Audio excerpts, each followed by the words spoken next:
Welcome to Velocity Auto. Today, we'll take a look at the 2001 Toyota 4Runner SR5 that we got for free.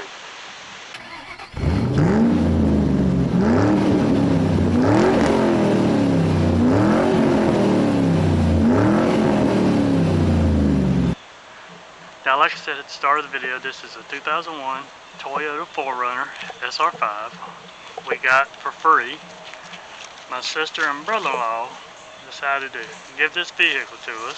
It does need some work. It's been setting up for a while because it has been broke down. The vehicle has the engine code P1135 on it, which is something to do with your air-fuel mixture ratio, O2 sensor, something like that. But like I said, they gave it to us for free. Said if we could fix it, we could have it. So today we're going to see if we can clean it up, make it look a little bit better, and see what we got. As you see, it is really dirty.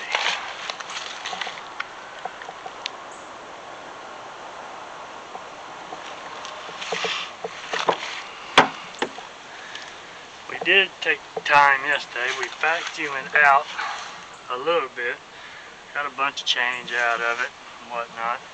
It will need some carpet, some new leather put in it eventually. This is going to be a project vehicle for us.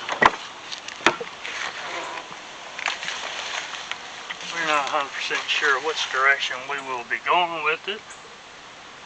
But like I said, as for today, we're just going to be cleaning it up.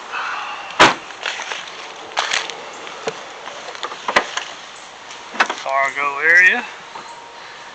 As you see, yeah, carpet does need replacing. Leather will need to be replaced. It's just mainly really dirty. Let's take a look under the hood.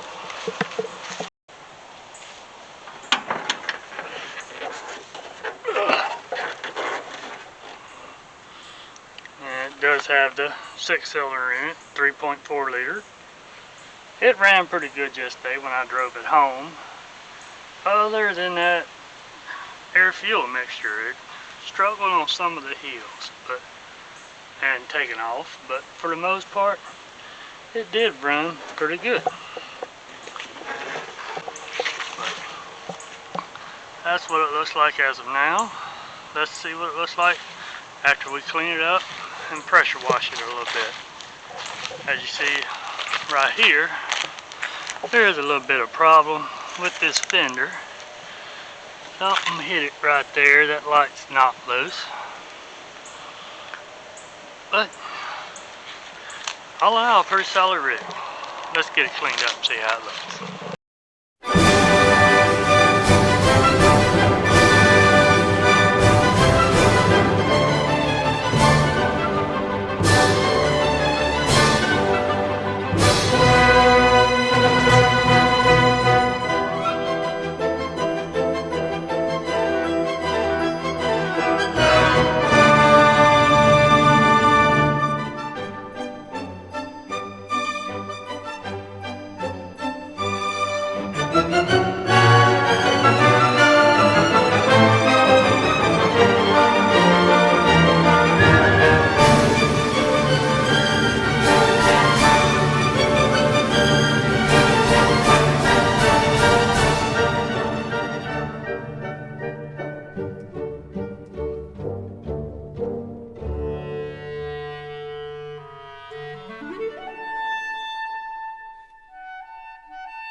Okay, that'll about wrap it up for today. Got her cleaned up. It cleaned up fairly decent. I mean, it's gonna probably need another wash or two, you know, to finish getting the rest of this gunk off of it. This thing needs some more work. It's, you know, not quite road weathered yet. You gotta figure out that P1135 code, figure out what's causing air fuel ratio off of it. So let's stick around. Okay, it's been a couple days since we washed the Toyota up. Today we're gonna look at this throttle body, see if it needs cleaning. Because the issues that they were saying this thing was having, it was saying it had misfire and sluggish on takeoff. Now, in my initial drive bringing it home, I didn't notice any misfires. It was just sluggish taking off, especially on hills. It was just like it didn't have enough power. Now, I did put a mass airflow sensor in it when I picked it up, just to kind of eliminate that problem. But, you know, that's about as far as I went with it. So, we'll take this air induction hose off the throttle body.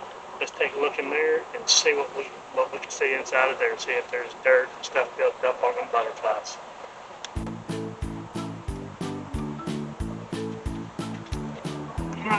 Already loose.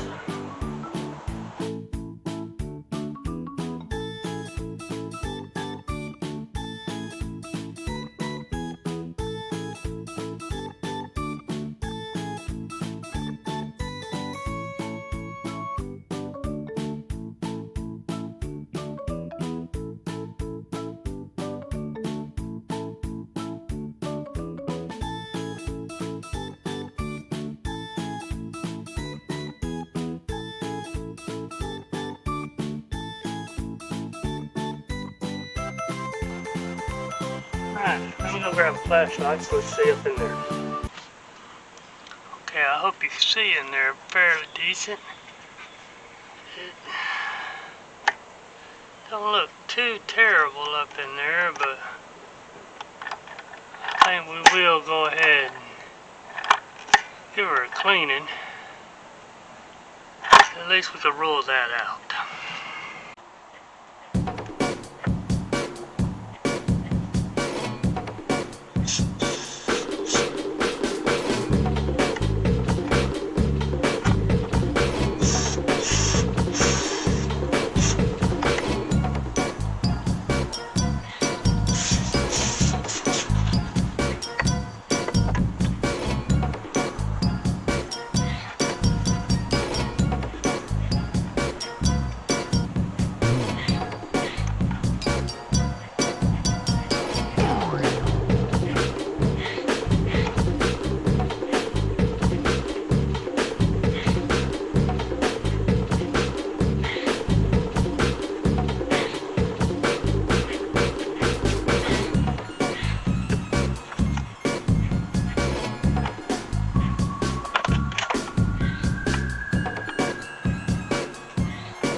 Alright, we'll put this thing back together. I think that's going to be about all the cleaning I'm going to get up in there.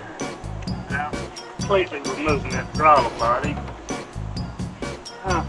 Oh, wasn't too terrible in there. So, but we eliminated that. So let's put this back together.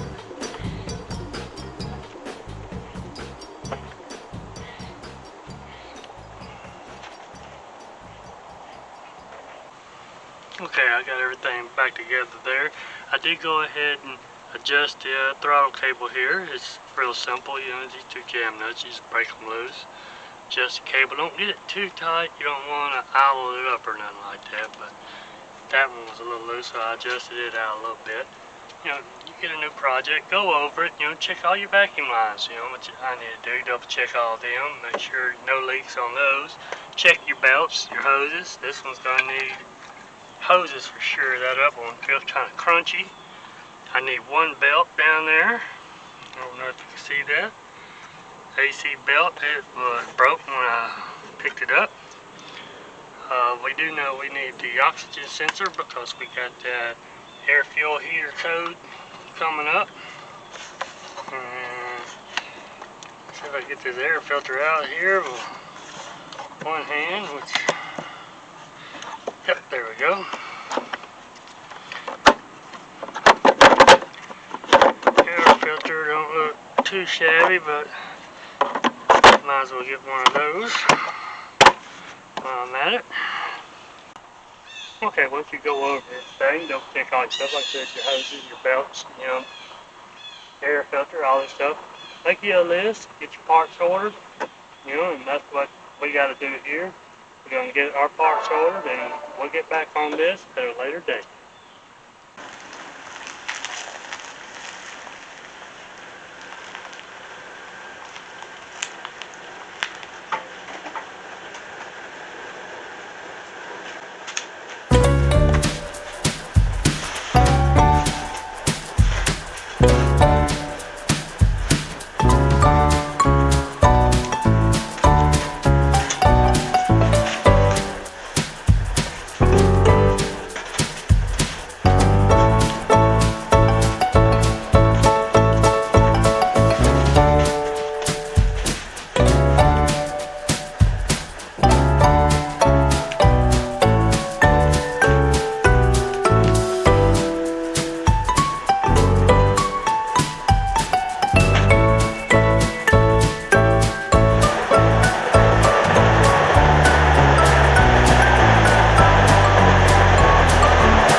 Alright, been 2 weeks since we worked on Toyotas, done nothing but rain, but I do got parts in, and we're going to tackle that today.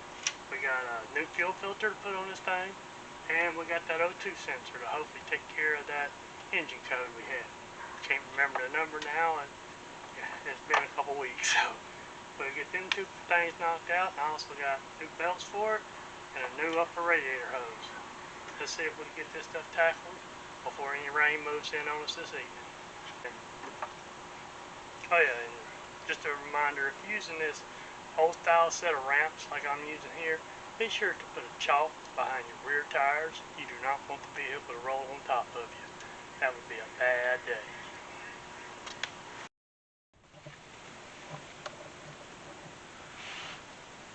Okay, on your 2001, you know, Toyota 4Runners, you know, like your third gens, your O2 sensor is going to be right here in front of this converter on this downpipe on the passenger side, right beside the transmission. Now this is the sensor that we're having an issue with. There is another sensor on further back, which is right here. The one we're having the code for is right up here. I already got the nuts loose on it. Takes a 12mm wrench. So I'm going to get this popped off and get the new one on there.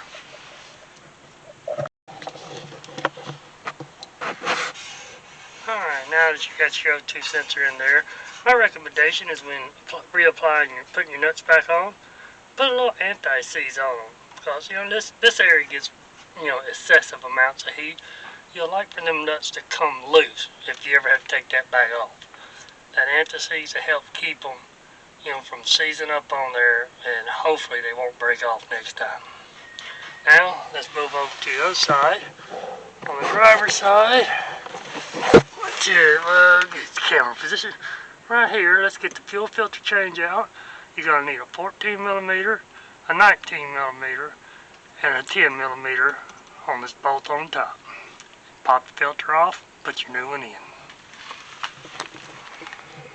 Okay, I got the Joe down off the ramp. It's running. Obviously there's still more issues that I need to sort out with it. It's got a little surging issue going on with it right now, so I'm going to do some more digging into this little Toyota, see what I can find, what's causing the issues. We did successfully get the O2 sensor and the fuel filter in, so we know them are fixed. Them ain't an issue, but maybe they didn't do a proper tune-up on it. I mean, I got spare parts where they done a tune-up on it before I got it, but who to say? They may have not got the plugs right. Who knows? And I'm gonna continue working on this, see if I can figure out what's going on with it, and who knows?